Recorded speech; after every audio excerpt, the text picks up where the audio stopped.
Olá, sou Francisco Navegantes. O Ceará Notícias entrevista o vereador e servidor público federal Lindonor Torres da Rocha. Lindonor, quem é você, Lindonor? Simples de essa pessoa simples, né, que está no dia a dia na vida de Ceará Mirim, que já passei pela Secretaria de Serviços Urbanos como seu colega na época, né, na gestão passada, e a gente pôde trabalhar juntos, não é? E eu tenho um passado de luta, não é? Eu fui presidente da Unicesp, não é? Tenho uma experiência nessa área. Eu, graças a Deus, já pude promover eventos, por exemplo, de Ceará Mirim, que nunca chegou a ter, né? A gente, Raça Negra e outras bandas que a gente trazia para a Unicesp, né? Depois passei a ser secretário de Serviços Urbanos e hoje estou vereador, né? Estou porque não sei até quando, mas estou. Não é isso?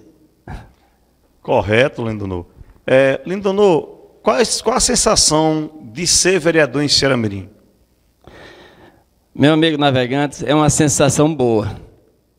Eu que nunca tive esse entusiasmo pela política, né? Apesar de fazer política, porque a gente já é nato na política, né? A gente já nasce fazendo política, mas assim, ser vereador é uma coisa diferente. Hoje eu estava até falando assim, eu entendo porque muita gente joga pedra nos vereadores, porque tem muita gente que gostaria de estar no lugar dos vereadores, não é? Porque lá você tem a oportunidade de pôr suas ideias, né, expor suas ideias, de você poder trabalhar por uma cidade melhor, né, mesmo que não está na sua condição de fazer, mas você pode expor suas ideias. Então, esses dias que já estou participando das sessões, estou gostando e pretendo tocar os dias que passar na Câmara, apresentar meus projetos e, se Deus quiser, poder ser bem-sucedido. Falando em projetos, vereador, quais são as suas principais bandeiras que o senhor pretende defender nesse mandato? Como eu vim de uma experiência na área de serviços urbanos, e tem muita coisa que eu gostaria de ter feito e não foi possível, não é que nós não fizemos muito, fizemos, mas nunca o suficiente, porque a cidade é grande, a demanda é grande, então tem muita coisa que a gente deixou de fazer por falta de condição.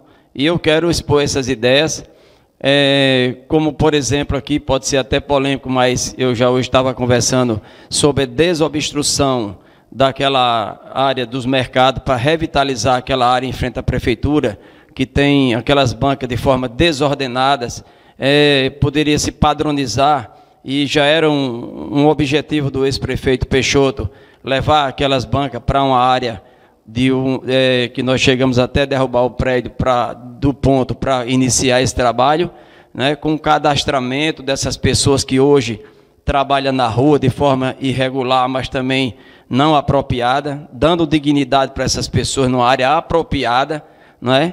Então, é uma das bandeiras, por exemplo, que eu defendo para revitalizar aquela área daquela parte do mercado, levando as pessoas a participar mais da vida do mercado, dos mercados públicos, né? É um exemplo do que eu penso. Nós temos, por exemplo, as lagoas de captação, os alagamentos que alguns nós resolvemos, outros não foi possível, mas eu sei os caminhos. Eu estou com um dos meus assessores, ele é arquiteto, né? Então eu pretendo usar essa qualificação do meu o meu assessor para poder justamente fazer, na minha apresentação que eu vou fazer na Câmara do projeto, do meu requerimento, já apresentar um projeto, né, dando conhecimento e até incentivando o prefeito a comprar essa ideia, que eu tenho certeza que esses alagamentos da cidade, além de eu ter a solução, elas não são caras. E aí por aí vai. Para você ter uma ideia, é nessa área de saneamento básico, que é a minha especialidade. Eu sou técnico em saneamento ambiental, então, de formação, né, eu que fui servidor do antigo CESP, depois FUNASA. Ao longo desse tempo, eu pude adquirir experiência nessa área. É uma área que eu gosto e pretendo ajudar os colegas vereadores que muita coisa que eu vejo assim, já deu para perceber, na Câmara tem muitos colegas com boas intenções, mas às vezes não tem o conhecimento naquela área. E eu pretendo me unir aos colegas vereadores para apresentar essas propostas e com eles lutarmos por esses ideais. Vereador Lindonor, o senhor faz parte de um grupo político que é Ceará-Mirim. Caso haja eleição suplementar, o seu grupo terá candidato? E quem seria? Então, eu faço parte de um grupo político que é do ex-prefeito Peixoto, não é? Isso eu deixo claro em todos os momentos que eu tenho oportunidade, faço parte desse grupo político.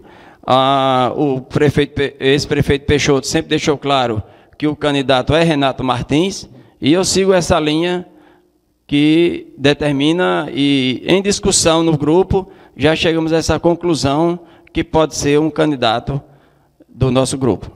Perfeito. Vereador Lindonor, como é que o senhor avalia esses primeiros 7 meses da gestão do presidente Bolsonaro? É difícil falar, mas também ao mesmo tempo não chega a ser tão difícil, né? Eu vejo assim algumas atitudes que a gente até teria minha aprovação, mas na maioria não tem, sabe? São atitudes que fala demais e age pouco. Até agora não apresentou um projeto de governo que venha a tirar o país dessa situação que se encontra. Isso não é bom, né? Eu já não esperava muita coisa, mas quem votou nele, e eu respeito, porque é uma opção de cada um, não é?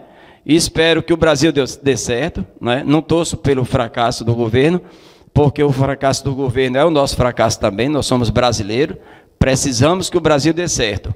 Torço, por exemplo, num determinado grupo de WhatsApp, se falou que as empresas brasileiras, como Petrobras e outras, já chegaram a dar um lucro de 39% agora, nesse primeiro momento do governo Bolsonaro. E eu dou os parabéns por estar nesse sentido dando certo, mas questiono se está dando certo, por que vender?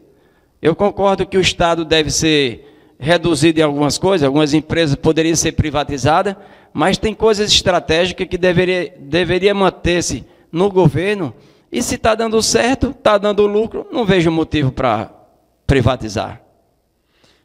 Vereador Lindonor, o senhor já foi candidato a vereador uma outra vez, e quais foram os partidos que o senhor já passou e qual partido o senhor está? E como vai ficar essa questão? Quando eu fui vereador agora pelo PTC, né, qual ainda estou, né, quando eu me candidatei, na verdade, eu sempre digo e sou transparente nesse sentido. Nunca tive aquele sonho, aquele desejo, mas eu gostaria, naquele momento, que como secretário e reconhecedor da oportunidade que me deu o ex-prefeito Peixoto, eu queria estar disponível para, caso uma eventualidade de necessidade do meu nome ser lançado e que pudesse ajudar, eu estaria disponível, e assim aconteceu, não é? Fui candidato, tive 450 votos, agradecer aqui as pessoas que acreditaram no nosso trabalho, na nossa capacidade de fazer mais, agora dessa vez na Câmara Municipal, não é? E Deus está me dando essa oportunidade de assumir a Câmara Municipal, e eu espero que, se gostar, quem sabe poder até partir para uma reeleição. Sim, perfeito. Como é que o senhor avalia a sua gestão à frente da Secretaria de Serviços Urbanos? Meu amigo, foi uma situação difícil, viu? Eu comecei como coordenador da secretaria ao lado do amigo Avelino, né? Procurei fazer a minha parte, trabalhando. Aquele momento a gente recebeu a cidade numa situação difícil, com lixo há 3 meses na rua, que, diga-se de passagem, eu sempre gosto de refrescar a memória de alguns esquecidos, né? Que o governo da prefeita Edinólia teve os seus pontos positivos, mas entregou a cidade numa situação difícil, com energia cortada, com lixo na rua, e como eu passei a atuar nessa área de serviços urbanos, foi muito difícil. A gente encontrou uma secretaria sem nada. Tinha um computador com as informações que, inclusive, do passado não existia quase nada. A nossa sorte é que encontramos uma servidora, Rose, que ela naquele momento tinha conhecimento, já vinha filha de um ex-funcionário da prefeitura, com uma longa experiência em serviços urbanos, que nos ajudou bastante naquele momento. E aí, depois, no caminhar, eu pude ter a oportunidade de passar para secretário adjunto e, posteriormente, assumir a parte de serviços urbanos como secretário.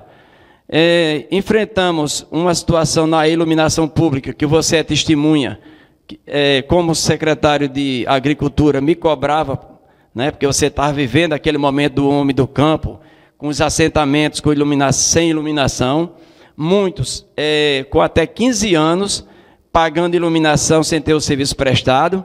Você é testemunha, era uma das pessoas que me trouxe uma relação grande, e a gente queria atender e não era fácil, mas eu quero dizer que o ex-prefeito Peixoto deu uma acertada grande. Ele fez uma opção que hoje eu ainda defendo, né? Que a gestão do recurso da COSIP, ela seja feita com gestão direta. O que é isso? Você contrata os servidores, né? 3 equipes, por exemplo, que é o que nós tínhamos, e você pode fazer uma licitação adquirindo material com preço bem barato, e isso proporcionou nós colocarmos iluminação pública em todos os assentamentos e loteamentos. Eu desconheço alguma comunidade, entendeu, que possa ter ficado sem iluminação pública. Isso foi uma das bandeiras que levantamos, e nós conseguimos atingir 100% das comunidades com iluminação pública. Coisas que eu gostaria que o prefeito atual tivesse seguido esse caminho. Para você ter uma ideia, nós chegamos a comprar 50 postes ornamentais de concreto para implantar nas comunidades, nas ruas, nas avenidas. Nós compramos 3 carros novos na área de iluminação pública.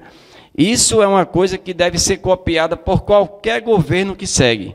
Lamento a gestão atual, não estou aqui querendo falar mal da gestão, estou mostrando o que eu conheço, o que eu penso a respeito do que poderia ser a iluminação pública, que hoje, se tem seguido o nosso caminho, hoje Ceará-Mirim estava substituindo todas essas lâmpadas, que são de vapor metálico, vapor de sódio, por lâmpadas de LED, que vai trazer uma economia significativa para o município, e cada vez mais poderia investir mais na iluminação pública, onde nós podemos ter umas ruas iluminadas e bem iluminadas. A gente sabe que a questão de iluminação pública também é uma questão de segurança pública, né? Uma rua mal iluminada é propícia a ser um ambiente propício para os marginais se apropriar dessa situação e praticar os crimes. Então, nossas praças, que são bonitas, né? Elas estão precisando de reparos, né? E acredito que possa acontecer, porque já estão construídas, né? Mas também precisa de uma iluminação boa. Essa foi uma das bandeiras que levantamos, né? Sem contar com, na questão de estradas, nós sofremos muito, porque Ceará-Mirim foi um dos poucos municípios que não recebeu uma patrulha mecanizada, né? Você sabe muito bem disso, e isso Ceará-Mirim perdeu muito, porque sem equipamento, e eu sempre digo, Ceará-Mirim é uma cidade rica, um município rico, de uma estrutura pobre, no sentido de máquinas. A gente quer trabalhar, quer fazer estrada, mas não é fácil tirar recurso da administração municipal para investir nessas áreas, porque são recursos próprios, e esses recursos são difíceis, a gente sabe disso. Mas se tivesse as máquinas, nós poderíamos ter feito um trabalho melhor. Porque alugar, a gente nada tem contra os empresários, mas alugar eu sei que é difícil, porque custa caro, né? É por aí assim. Vereador Lindonoh, como o senhor avalia esses primeiros 7 meses do governo Fátima Bezerra? O governo Fátima, no meu entender, porque eu não sou um político assim, de conhecimento, né? Mas o que eu vejo assim, pegou um estado numa situação difícil, né? Com salário atrasado. Isso é um ponto negativo, porque por mais que você queira avançar, isso atrapalha, né? Estou falando de salário, imagina da infraestrutura, né? Mas acredito que com suas dificuldades está mostrando não como gostaríamos que estivesse. Lógico, quem é que não quer que estivesse bom, funcionando, mas alguma coisa já pôde avançar em relação ao governo passado, e eu espero que daqui para frente as coisas vão se encaixando, as coisas possam ir acontecendo, e que espero que ela possa fazer um bom governo. Vereador Lindonoh, quais são os principais problemas que o senhor visualiza em Ceará-Mirim, que precisam ser debatidos e buscar as soluções? Meu amigo navegante, eu sou um defensor da coisa pública e repito, que ela seja feita com gestão direta. Então, não basta o município arrecadar, e a gente sabe que é difícil. Quem é que gosta de pagar imposto, né? Não é fácil, mas é necessário pagar. Mesmo assim, a captação de recursos é difícil. Então, aquilo que você possa arrecadar, ele possa ser gasto, essa é a minha visão, de forma que você possa economizar o máximo que você puder. Por exemplo, eu sou um defensor que o município não trabalhe com empresa na área de limpeza pública. Porque, por exemplo, uma coisa que eu defendo, se o município trabalha com gestão direta, onde seus carros coletores, caçambas, seja do próprio município, vamos supor que um servidor hoje, digamos, para o município, através de uma empresa, ele custa mais de R$3.000, com gestão direta, qual é o cidadão de Ceará-Mirim que não quer ganhar um salário mínimo para cuidar das ruas? Isso, a cada um servidor paga uma empresa, você colocaria 3.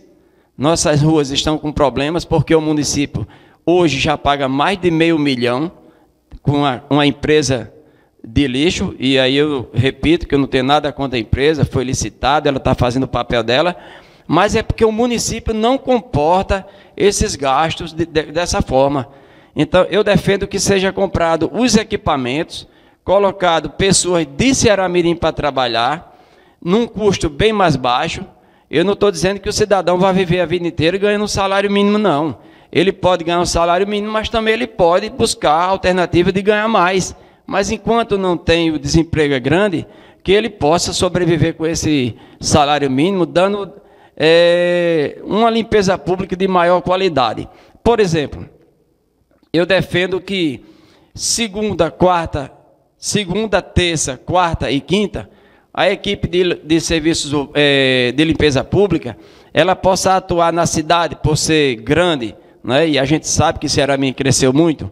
Mas, por exemplo, sexta e sábado, cada sexta-feira e sábado de cada semana, ela fosse para uma comunidade rural, que até hoje, apesar de na licitação, quando fui secretário, nós expandimos um pouco essa área de limpeza pública, mais longe de atingir todas as comunidades, como eu sou testemunho que você era um dos que reivindicava a limpeza pública nas áreas rurais, né?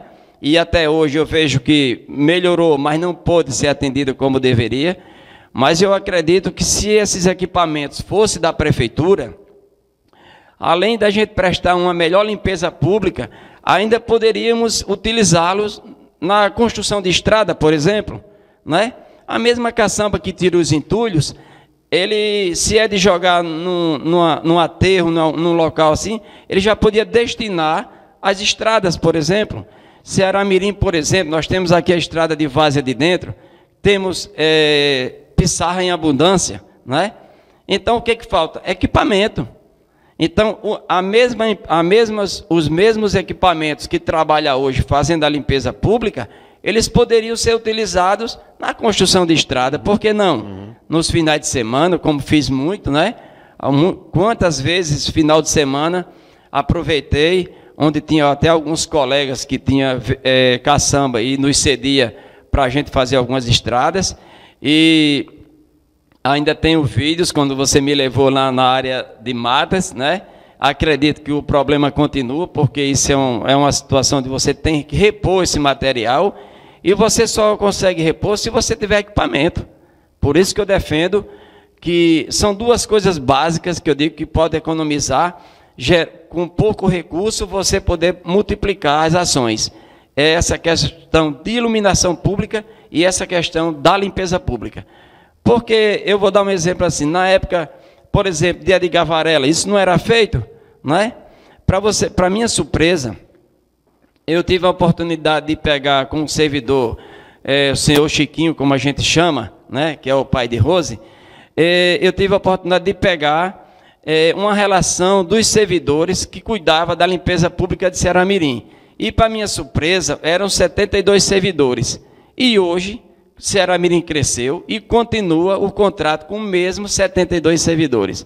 É impossível o município fazer a limpeza de qualidade com 72 funcionários.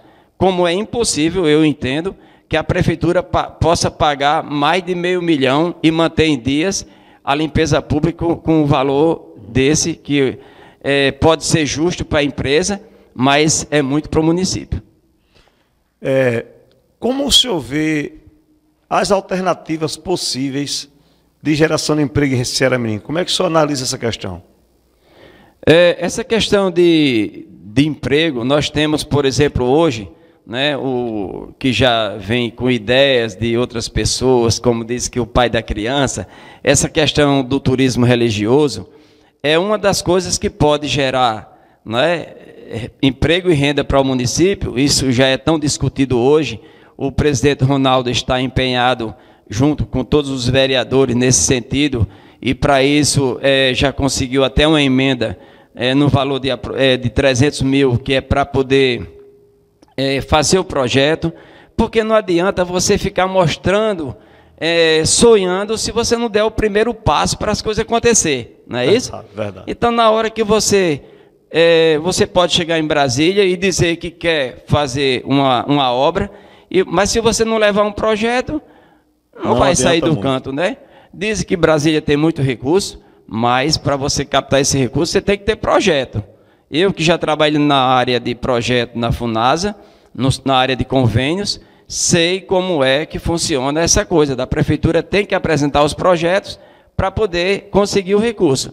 Então, é uma das áreas que deu certo em Santa Cruz, pode dar certo em Ceará-Mirim. Mas tem outras áreas que você pode, né, facilitar abrindo espaço para as empresas, porque a gente sabe, por exemplo, Parnamirim teve seu avanço, né, com o aeroporto. Aqui nós temos São Gonçalo, está perto de Ceará-Mirim. Eu acredito que, e a gente já vê que está chegando as redes de supermercado grandes, estão vendo Ceará-Mirim com potencial, né, para se instalar na nossa cidade. E eu acredito que, naturalmente, com o esforço do governo, o esforço da Câmara Municipal, eu acredito que Ceará-Mirim não é do dia para a noite, mas vai chegar a seu momento de glória. Já que a nossa indústria açucareira, eu lamento, está na situação que está. Como o senhor avalia o governo Marconi Barreto? O governo Marconi Barreto, eu acho que meu candidato era Renato Martins. Naquele momento fiz outra opção de última hora, mas eu confesso a você que, mesmo já pensando que Marconi pudesse ser o prefeito, eu esperava mais. Eu acho que Marconi errou em algumas atitudes, né? Em algumas escolhas, né? Porque eu acho que ele pode muito bem lembrar que quando ele frequentava bastante a Secretaria de Serviços Urbanos, porque ele é um empresário, ele queria construir na cidade, né? Eu via ele com um potencial de administrar a cidade com mais cuidado e trazendo maiores benefícios para o município. E eu acho que ele errou em algumas posições. Por exemplo, eu digo isso não para Marconi, mas para todos os gestores que poderão vir para frente. Como o município trabalha com muitos funcionários contratados, então, essa é a minha visão. Não deve demitir todos os servidores. E mesmo que chegue a demitir, porque geralmente já encontra demitidos, porque contrato, encerra no dia 31 de dezembro, que você possa aproveitar pelo menos 30% de funcionários da gestão anterior, pessoas com experiência que possam contribuir. E eu não me incluo nisso aí, porque eu não estou aqui dizendo que queria ter sido reaproveitado, apesar de que eu me dispus a contribuir com o governo, mesmo dizendo que não estava ali para conseguir emprego, porque eu já tenho o meu eu sou funcionário do Ministério da Saúde, então, mas eu queria, até eu falei, eu não quero que vocês passem pelo que nós passamos. Nós sofremos para botar esse município nos trilhos, no caminho, entendeu? Então, eu queria contribuir, por exemplo, uma das coisas que mais gera polêmica no município é a questão das licitações. E essas licitações não é porque a licitação traz problema, não. É porque muitas vezes tem pessoas que não têm capacidade para estar no estado. Eu não estou dizendo aqui que a pessoa que hoje está no lugar que está não seja capacitada, mas eu vejo que esses 30% que eu falo que poderia permanecer, se fossem pessoas experientes, mesmo que depois, adquirindo essa experiência, você descartasse os que você não interessa, né? As licitações, ela veio para ser rigorosa com o dinheiro público, não é isso? E não para atrapalhar. Agora eu tenho um exemplo de São Gonçalo, por exemplo, que quando falta 3 meses para acabar uma licitação, eles já fazem outra. Então o que é que acontece? Nunca vai deixar de trabalhar, pode deixar de trabalhar por falta de recurso, mas nunca por falta de uma licitação. É isso que eu acho que os municípios têm que copiar, aquilo que dá certo em outros municípios, né? Eu espero que o governo Marconi ainda possa acertar, ainda temos um período aí que vem pela frente, e possa superar algumas dificuldades que ele ainda continua com elas.